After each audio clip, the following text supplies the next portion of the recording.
Hi, welcome to my channel. Myself Komal and welcome to Literature for All. Here we discuss Aristotle's famous coined term in poetics. बहुत बार ये exams में पूछा जाता है. Okay, so first term is mimesis. Mimesis का मतलब होता है imitation of life या इन्होंने कहा था कि poetry is a imitation of life.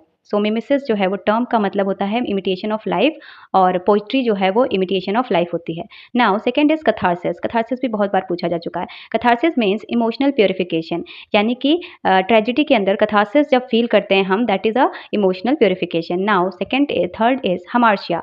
हमार्शिया is a tragic fall यानी कि एक ट्रेजिक जो हीरो होता है वो कभी ना कभी हमार्शिया को फेस करता ही है. ये आपके जो है वो एरिस्टोटल ने बताया है. So hamartia is also a famous term by him.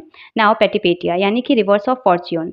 Now anagnorisis यानी कि रिकॉग्नाइजेशन एंड डिस्कवरी. इसका मतलब होता है कि जब किसी नई चीज़ के बारे में आपको पता चलता है ट्रेजिडी या फिर प्ले के in between. Now tragic hero a noble hero with a flaws यानी कि ट्रेजिक हीरो का मतलब हुआ कि एक नोबल हीरो जिसके अंदर कुछ फॉल्स हो. यूनिटी ऑफ एक्शन यानी कि वन मेन प्लॉट. इन्होंने 3 यूनिटीज़ की बात की थी जिसमें इन्होंने यूनिटी ऑफ एक्शन की बात की थी, यूनिटी ऑफ प्लेस की बात की थी एंड यूनिटी ऑफ टाइम की बात की थी. प्लॉट को इन्होंने माइथोस कहा था जो कि सोल ऑफ ट्रेजेडी है. इनका मानना था कि प्लॉट जो है वो सोल ऑफ ट्रेजेडी है. इसके अलावा इन्होंने डिक्शन की बात की थी, डिक्शन की बात की थी दैट इज लेक्सिस जिसका मतलब होता है चॉइस ऑफ वर्ड यानी कि एक अच्छा way of choice of word को इन्होंने लेक्सिस कहा था. नाउ करेक्टर की बात की थी जिसको इन्होंने इथोस कहा था जो कि मोरल नेचर ऑफ करेक्टर था. सो यहाँ पे हमने डिस्कस किए इनके कुछ फेमस पॉइंट्स जहाँ पर हमने डिस्कस किया